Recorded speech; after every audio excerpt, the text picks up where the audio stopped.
म्हाताऱ्याचे भाताचे शेत होते. त्या म्हाताऱ्याला भात खायला खूप आवडायचा. त्याचे आणि भाताचे एक विशेष नाते होते.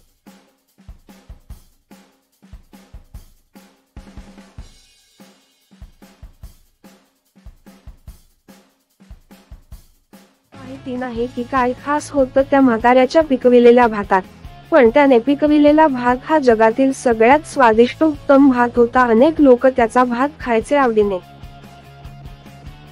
त्या म्हाताऱ्याच्या नातवाला सुद्धा आजोबांचा भात खायला आवडायचा, पण आजोबांचा भात खाऊन नातू राक्षस बनला.